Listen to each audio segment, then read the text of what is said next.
मैं फैसलाबाद में रहती थी। मेरी पूरी फैमिली वहीं थी।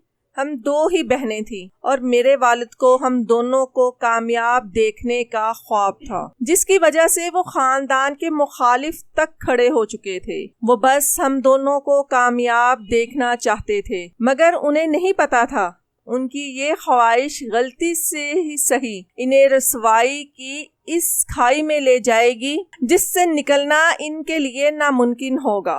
वक्त गुजरता रहा और मेरे कॉलेज में बेहतरीन नंबर्स आने पर मुझे स्कॉलरशिप मिली। मैं बहुत खुश थी और मुझसे ज्यादा बाबा जान खुश थे। उन्होंने हम दोनों बहनों और मामा को पार्टी दी। मेरी दोस्त लाहौर जा रही थी पढ़ने। मैंने भी मौका देखकर बात कर ली कि मुझे लाहौर जाना है। पहले तो बाबा खामोश हो गए, मगर फिर मेरे यूनिवर्सिटी के ढेरों तारीफ करने पर मान गए और यूं एक दफा फिर पूरा खानदान इन्हें बुरा भला कह रहा था कि वो जवान जहां बेटी को अकेले इतनी दूर भेज रहे हैं। बाबा जान चुप थे, मगर मुझे कहीं न कहीं खौफ था कि वो खानदान वालों की बातों में आकर मेरे खिलाफ खड़े ना हो जाएं। बस यही खौफ मेरी रातों को नींद उड़ा चुका था, लेकिन ऐसा कुछ ना हुआ। मेरे जाने से एक रात पहले बाबा जान मेरे पास आए। वो बहुत उदास थे। वो मुझसे बातें तो कर रहे थे, मगर ऐसा लग रहा था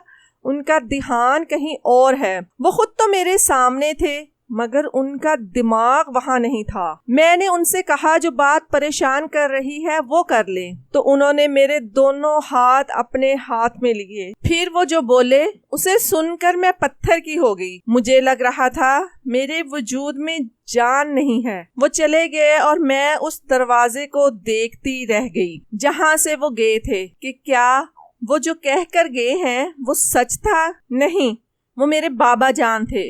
वो मुझसे ऐसा कुछ कैसे कह सकते थे। यही सोचते रात गुजर गई। सुबह फजर की अजान पर मेरी सोचों का महवर टूटा और फिर मैंने नमाज पढ़ने का इरादा किया, मगर पूरी रात एक ही पोजीशन में बैठने की वजह से मुझसे हिला ना गया। फिर भी बहुत मुश्किलों से मैंने नमाज पढ़ी। दुआ के वक्त हाथ उठाए तो बाबा जान की कही बात याद आने पर फूट फूट कर रो दी। काफी देर गुजर गई। मेरे जाने का वक्त हो गया। बहन और माँ से मिलकर मैं बहुत रोई और फिर बाबा जान के साथ रेलवे स्टेशन तक गई। वहां जाकर बाबा ने मुझे सीने से लगाया। तुम्हारे बाप ने सारा खानदान छोड़ा है, तुम दोनों की पढ़ाई के लिए मेरी लाज रखना बेटा। वो कहकर चले गए। मैं आपकी इज्जत पर हर्फ नहीं आने दूंगी बाबा जान, मैंने उन्हें जाते देखकर कहा और फिर एक नए रास्ते पर निकली। वो रास्ता जिस पर मैं खुशी से चलने लगी थी, मगर मैं अनजान थी वो रास्ता मुझे बहुत दुख देगा। मैं लाहौर पहुंच गई। हर चीज थोड़ी अलग थी। मुझे वहां सेट होने में वक्त लगा। वक्त गुजरता रहा और मेरी यूनी की पढ़ाई मुकम्मल होने में बस चंद माह थे जब एक रोज एक क्लास फेलो ने अपनी सालगिरह पर पार्टी अरेंज की। तो सारी क्लास के मजबूर करने पर मैंने भी इस पार्टी में जाने का सोचा और यूं एक दिन यूनी खत्म होने पर मैं अपने दोस्तों के हमरा मॉल चली गई। शॉपिंग के लिए वहां से शॉपिंग की और रात पार्टी में शिरकत की। आधी रात गुजरी थी जब एक लड़की ने मुझे एक ड्रिंक दी जिसे पीकर मुझे चक्कर आने लगे। मैं परेशान हो चुकी थी, न जाने मैंने क्या पिया था। कुछ ही देर गुजरी थी जब मेरे हवास खोने लगे और फिर मैं कहाँ बेहोश हो गई। मुझे याद नहीं, मगर जब मुझे होश आया तो मेरा सब कुछ खत्म हो चुका था। मैं किसी को मुंह दिखाने के काबिल नहीं थी। मेरे कपड़े फटे हुए थे और चादर न जाने कहाँ थी। वहां इस कमरे में मेरे अलावा और कोई नहीं था। मैं बहुत रोई, शिद्दत से रोई। बहुत मुश्किल से खुद को संभालती मैं अपने हॉस्टल पहुंची, जहां मेरी दोस्त मेरे लिए रो रही थी। मुझे देखते ही मेरे गले लग गई। तुम कहाँ थी? कहाँ नहीं ढूंढा मैंने तुम्हें। वो मुझसे और भी कुछ पूछ रही थी। जब मैंने अपने जिस्म पर मौजूद वो चादर जो होटल के ही कमरे से मिली थी वो उतार दी। वो मुझे देखकर चिल्लाने लगी। मैंने उसे खामोश नहीं करवाया। अभी 2 मिनट ही हुए थे जब साथ वहां मेरा एक यूनी फेलो आ गया। यकीनन वो चिल्लाने की आवाजें सुनकर परेशान हुआ था। वो अंदर आ गया मगर मुझे देखकर नजरें फेर गया। मैं रोने लगी। मेरे बाबा का मान टूट चुका था। मैं क्या मुंह लेकर जाऊंगी, यही सोच सोच कर मेरा दिमाग फटने लगा। मैं बेहोश हो गई। होश आया तो मेरी दोस्त मेरे पास बैठी थी। मैं खामोश हो गई। बाबा जान की कॉल्स आ रही थी। मैं उठा ना सकी। उठाती भी कैसे, मुझ में हिम्मत ही नहीं थी। मैंने बहुत सोचा और वाहद हल मुझे खुदकुशी लगा, जिस पर मैंने अमल किया। इस बार मेरी जान फिर से वहाब ने बचाई। इस बार वो मुझ पर चिल्लाया। मैंने उसे कहा मैं घर नहीं जा सकती, क्योंकि अब मेरे पास अपनी बाप की इज्जत नहीं रही और कहीं मेरा कोई ठिकाना नहीं, इसलिए खुद को खत्म करना चाहती हूँ। तो वो मेरी सारी बातें सुनकर खामोश हो गया और वहाँ से चला गया। मैं फिर रोने लगी। अगले दिन जब वो आया तो उसे देखकर मेरी आंखें फटी की फटी रह गईं। मैं यकटक उसे देख रही थी। मुझे यकीन नहीं हो रहा था जो मैं देख रही थी वो सच है। वो मेरे पास पड़ी कुर्सी पर बैठा और फिर जो बोला, मुझे लगा जैसे मैं ख्वाब देख रही हूँ। क्या कोई इंसान ऐसा हो सकता है जैसा वो था? उसने मुझसे निकाह किया और फिर मुझे लिया, वहाँ से अपने अपार्टमेंट चला गया। हम दोनों साथ रहने लगे। मैं प्रेग्नेंट हो चुकी थी। वो खामोश था। मुझे इसी बात पर कभी कभी हैरत होती, मगर खामोश ही रहती। क्या कहती उसे जाकर, तुम क्यों कर रहे हो ऐसा? नहीं, मैं ऐसा नहीं कर सकती थी। इस दौरान मेरे घर वालों से बहुत कम बात हो सकी। एक रोज बाबा मुझसे मिलने लाहौर चले गए। मैं हॉस्टल में थी नहीं। ये जानकर बाबा जान को हैरत हुई कि मैं कहाँ गई। यूं ही वो मुझे कॉल्स करने लगे और वो वक्त आ गया जब मेरे बाबा जान का सर झुक गया। उन्हें हार्ट अटैक हुआ और फिर मेरी शादी की खबर जंगल में आग की तरह फैल गई। सब ने बाबा जान को गलत कहा, जाने वो किस दिल से सुनते रहे। और फिर उन्होंने मुझसे हर ताल्लुक तोड़ दिया और मैं वहाब के साथ रहने लगी। वहाब ने पढ़ाई खत्म होते ही बिजनेस संभाल लिया। वो अपने सब बहन भाइयों से बड़ा था, तभी सब उन पर इन्हिसार करते थे। उनके वालिद के इंतकाल के बाद मुकम्मल तौर पर बिजनेस वहाब के हाथों में था। वो हर चीज के मालिक था। उनके बाकी भाइयों को उन्हें हर चीज का जवाब देना पड़ता। वहाब के सबसे छोटे भाई का रवैया वहाब के साथ बिल्कुल ठीक नहीं था। वो दिन ब दिन अजीब होता जा रहा था, न जाने क्यों, मगर मुझे उससे खौफ आता था। मैंने ये बात वहाब से भी कही, मगर उन्होंने हंसकर टाल दी। एक रोज मैं किचन में थी। दोपहर के खाने का वक्त हो रहा था जब तेजी से दस्तक होने लगी। मैंने भागकर दरवाजा खोला। इस कदर तेज दस्तक पर मेरा दिल खौफ से लर्जने लगा, मगर जैसे ही दरवाजा खोला, सामने वहाब का छोटा भाई गुस्से में खड़ा था। कहाँ मर गए थे आप? कितनी देर से दरवाजे पर खड़ा हूँ, वो गुस्से से चिल्लाया। मैं 2 कदम पीछे हटी, तभी वहाँ से वहाब की छोटी बहन अनायका आ गई। ये क्या तरीका है बात करने का? उसने मेरे चेहरे पर खौफ देकर उसे बोली और फिर उसे लिए अपने कमरे में चली गई। मैंने सारा काम खत्म किया और छोटे बच्चे के लिए दूध बनाती अपने कमरे में जाने लगी। जब अनायका के कमरे के करीब से गुजरते ही अंदर से वहाब का नाम सुनकर रुकी। उनका भाई गुस्से से कुछ कह रहा था। मैंने दरवाजे के करीब जाकर सुनना चाहा, लेकिन उसके बाद सुनते ही मेरे दिल की धड़कन रुक गई। कोई भाई कैसे अपने भाई के लिए ये कह सकता है? मेरे हाथ पैर कांप रहे थे। मैं वहां से भागी और अपने कमरे में बंद हो गई। शाम तक बंद रही। अनायका ने मुझे बुलाया, मगर मैं नहीं गई। कैसे जाती?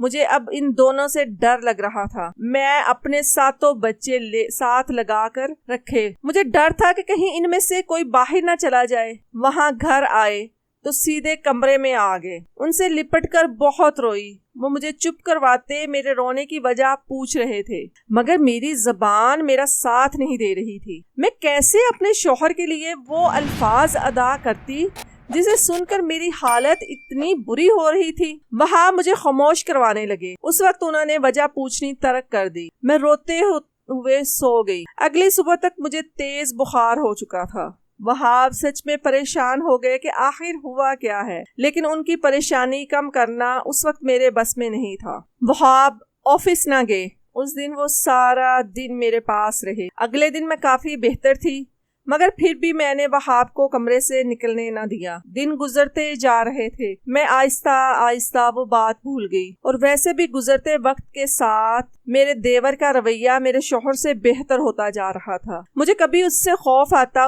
और उसका रवैया मुझे मुनाफकत लगता, मगर कह न पाती। और क्या कहती किसी से। वहाब तो मेरी उस तरफ से सुनने से इनकारी थे। जब मैंने उनसे इस बारे में कहने की कोशिश की, वो मेरी बात को मेरा वहम कह देते और हंसकर टाल देते। मैंने सोचा शायद ये मेरा वहम ही था। तभी मैंने इस बात पर ध्यान देना छोड़ दिया। मेरे 8 बच्चे थे और 9वां मेरे पेट में था जब एक रोज वहाब की अचानक वफात हो गई। उनका एक्सीडेंट हुआ था और हादसा बहुत बुरा था। मैं तो अपने होशो हवास में नहीं थी। मेरे बच्चे कहाँ हैं मुझे इस बात की खबर नहीं थी। मेरे शौहर की वफात ने मुझे बेजान कर दिया। एक हालत ऐसी थी और दूसरा इतना बड़ा सदमा, मेरे बस में संभलना नहीं था। मैं दिन रात रोती रहती। 1 हफ्ता गुजर गया जब मेरे देवर ने मेरा हाथ पकड़कर मुझे समझाया कि मैं ये शोक छोड़ दूं। मैं उसे देखने लगी। उसके चेहरे पर जरा दुख नहीं था। लग ही नहीं रहा था उसने अपने बड़े भाई को खोया था। मैं यही सोच रही थी जब उसकी नाकाबिले बर्दाश्त हरकत पर होश में आई। उसने मेरे हाथ को अपने लबों से लगाया था। मेरे वजूद में जैसे बिजली सी रफ्तार आई थी।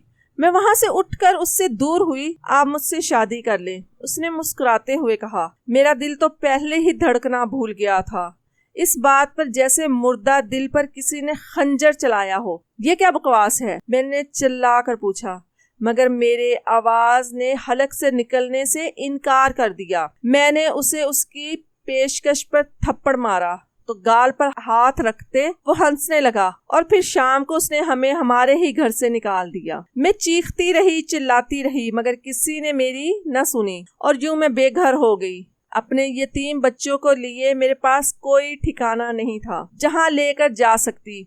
अपने बच्चों को इसीलिए वहां उन्हीं के दरवाजे पर बैठ गई। रात हो गई, मैंने बच्चे समेटे वहां वो रात वहीं सड़क पर गुजारी। हैरत थी कि किसी ने हमारी मदद करने की कोशिश न की। बहुत मुश्किलों से रात गुजरी। सारी रात मैं सो न सकी, कहीं न कहीं कोई आ न जाए। अगले दिन भी मैं वहीं बैठी रही। 2 दिन हो गए थे, न रोटी खाई और ना ही किसी को हम पर तरस आया। बच्चे भूख से रोने लगे। मैं उन्हें देखती तो मुझे वहाब की याद आती। कैसे वो इन बहन भाइयों पर पैसा पानी की तरह बरसाते थे और मेरे मना करने के बावजूद भी वो मेरी एक न सुनते। मैं थक हार कर चुप हो गई। आज मुझे वो शिद्दत से याद आ रहे थे। वो जिन्हें एक लम्हा नाराज नहीं होने देते थे, वो उनके बच्चों को दर दर की ठोकरों पर छोड़ चुके थे। कितनी बेहिस है ये दुनिया। किसी का एहसान तो क्या याद रखे, याद करवाने पर भी मानती तक नहीं है। मैंने सोचा इनसे कुछ पैसे ले लेती हूँ, कुछ दिनों का गुजारा हो जाएगा। यही सोचकर मैंने दरवाजे पर दस्तक दी तो देवर बाहर आया।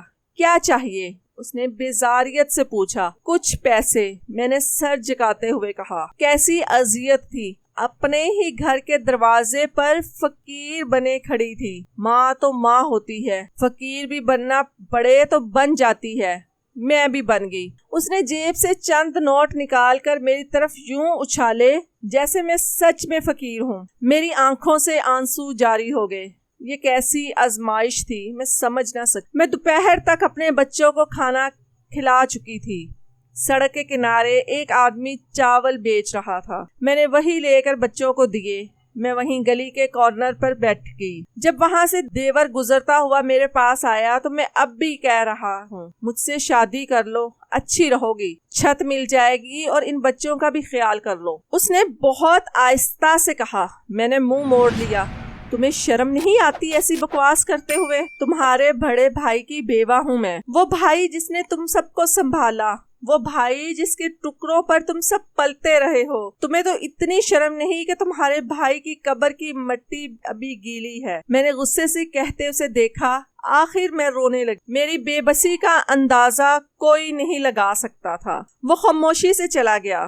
कुछ ही देर बाद वो वापस घर जा रहा था। उसके जाने के 1 घंटे बाद वहाँ से इमाम साहिब का गुजर हुआ। वो हमारी ही मस्जिद के इमाम थे। वो मुझे देखकर वहाँ मेरे पास गए और 2 कदम दूर खड़े हो गए। तुम यहाँ क्यों बैठी हो हुस्ना? मैंने उनके सवाल पर उन्हें देखा। वो हम दोनों मियाँ बीवी को जानते थे। मैं उनके घर अपने बच्चों को कुरान पाक पढ़ने के लिए छोड़ने और लेने जाती थी। तभी वो मेरा नाम जानते थे। मैंने उन्हें सब कुछ बता दिया तो वो कुछ देर की खामोशी के बाद बोले, मैं आज से तुम्हारे बच्चों का वारिस हूँ, बस तुम रात मस्जिद में मेरे साथ रहो। मैं उनकी बात पर चौंक गई। मुझे शदीद हैरत ने घेर लिया कि वो ये क्या कह रहे थे। इतने मोअज़्ज़िज़ इंसान होकर उनका ये बात कहना मुझे समझ न आया। वो ऐसा क्यों कह रहे थे? क्या वो भूल चुके थे कि वो मुसलमान हैं, या वो अपनी नौकरी भूल चुके थे? मैंने इधर उधर देखा, वहाँ कोई नहीं था। शाम हो रही थी। बच्चों को फिर से भूख लगने लगी। मैंने उन्हें देखा, फिर गहरा सांस लेती उनकी बात मान गई। रात होते ही बच्चों को मौलवी साहब के घर छोड़ा और उसकी इजाजत से अब फिर खुद मरे कदमों मस्जिद जाने लगी। क्या होना था वहाँ? क्योंकि मुझे बुलाया गया था। मेरे जहन में हजारों सवाल थे और जवाब कोई नहीं। मैं मस्जिद के दरवाजे के पास खड़ी हो गई। मस्जिद बिल्कुल खाली थी। इशा की नमाज हुए भी 1 घंटे से ज्यादा का वक्त गुजर गया, इसलिए किसी इंसान को देखा नहीं जा रहा था। मस्जिद खाली देखकर मेरी जान निकल गई। मैंने मुश्किल से कदम घसीटते अंदर दाखिल हुई। अभी अंदरूनी हिस्से में जाती जब मुझे अंदर से इमाम साहब की आवाज सुनाई दी। वो किसी से बात कर रहे थे, मगर मुझे उनकी बात समझ नहीं आई। तो मैंने कदम आगे लिए और मस्जिद के अंदरूनी हिस्से में बने कमरे के दरवाजे की ओट में खड़ी हो। अब मुझे अंदर की बातें सुनाई दे रही थी। मैंने दूसरे शख्स की आवाज सुनकर चौंक गई, क्योंकि वो दूसरा शख्स मेरा देवर था। मैं जैसे उनकी बातें सुन रही थी, मेरी सांस अटकी जा रही थी। मुझसे वहाँ खड़े रहना महाल था, इसीलिए मैंने वापस जाने का सोचा। अभी मैं 1 कदम वापसी के लिए निकली थी जब समाज से टकराने वाले लफ्जों ने मेरे कदम पत्थर कर दिए। मुझे लग रहा था जैसे मेरे कदमों में जान नहीं है। वो अल्फाज नहीं बल्कि खंजर थे जो मेरे दिल में उतर रहे थे। मुझे अपने दिल की धड़कन बंद होती महसूस हो रही थी। फिर आहिस्ता आहिस्ता मैंने कदम वापसी के लिए उठाने शुरू किए। मैं चंद ही कदम चली थी, कान जैसे बंद होने लगे। शौक से ये कैसे हो सकता है? वो इंसान भाई होकर ये हरकत कैसे कर सकता है? ये सोचते हुए अब मुझे कुछ सुनाई नहीं दे रहा था। पत्थर हुए कदमों से जान निकलने लगी। बेजान हुए कदम लड़खड़ाने लगे तो गिरने से बचने के लिए मैंने दीवार का सहारा लिया और बहुत मुश्किल से चलने की कोशिश करती वहां से निकलने लगी। जब मेरे कानों में वो अल्फाज पड़े जिन्हें सुनकर मेरे हवास मुकम्मल तौर पर खो गए और मैं वहीं लड़खड़ा कर गिर गई। जब होश आया तो मस्जिद के इमाम के कमरे में थी और मेरे पास इमाम मस्जिद की बीवी बैठी थी। कैसी हो बेटा? उन्होंने मोहब्बत से पूछा। मैंने उन्हें देखते ही उठने की कोशिश की, मगर उठ न सकी। दर्द बहुत था। मैंने अपने पेट पर हाथ रखा तो मुझे अपने बच्चे का ख्याल आया। मेरा बच्चा वो ठीक है ना? मैंने डरो खौफ से पूछा। जी हाँ, तुम्हारा बच्चा ठीक है, शुक्र है तुम पेट के बल नहीं गिरी। उनके कहने पर मेरा सोया दिमाग जागने लगा और फिर मुझे सब कुछ याद आता रहा। मुझे यहाँ नहीं रहना। मैंने एक बार फिर उठने की कोशिश की, मगर नाकाम रही। तुम थोड़ी देर सुकून करो, मैं आती हूँ। वो कहते ही चली गई। मेरे दिमाग में फिर से वही बातें चलने लगी जो मैंने मस्जिद में सुनी थी।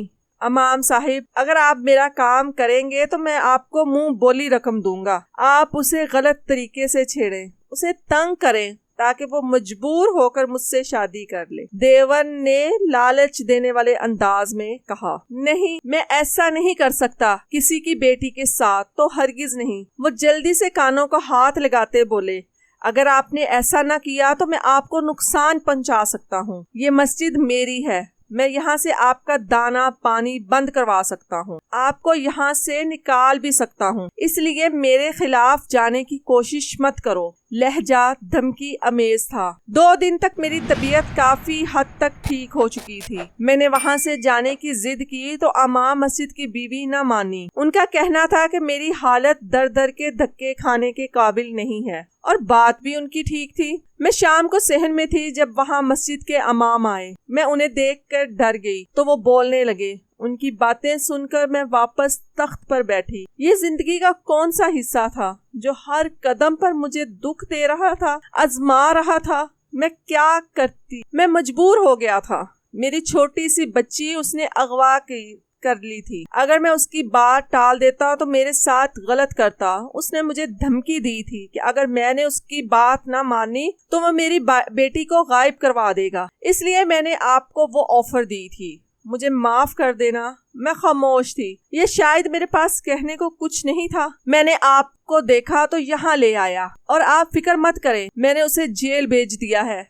दोस्त की मदद से FIR कटवाई थी। मैंने इन्हें देखा, वो शर्मिंदा खड़े थे। आपके शोहर का कत्ल हुआ है बेटा, जो आपके उसी देवर ने करवाया। उनकी बात सुनकर मेरी रूह लर्ज गई। मैं फटी नजरों से उन्हें देख रही थी। तभी दरवाजे पर दस्तक हुई। उन्होंने आकर दरवाजा खोला तो अंदर आने वाली हस्ती देखकर मेरे जिस्म से जान निकली। हाँ, वो मेरे लाते थे। मैं उनके गले लगी और रोती रही। वो मुझसे माफी मांग रहे थे। उन्होंने बताया कि उन्हें वहाब ने राजी किया है। वो तब से अब तक कोशिश करता रहा था। मेरे बाबा जान मुझे लिए घर चले गए। मुझे माफ कर दो हुस्ना, मैंने हर जगह तुम दोनों का साथ दिया, मगर जहाँ तुम्हें मेरी जरूरत थी मैंने वहाँ तुम्हें छोड़ दिया। गुस्सा अक्ल खा जाता है, ये मैंने देख लिया है। मेरी अकल भी मेरे गुस्से ने खा ली थी। तभी अपनी जान से अजीज बेटी को खुद से दूर रखा। बाबा जान ने नम आंखों से देखते कहा।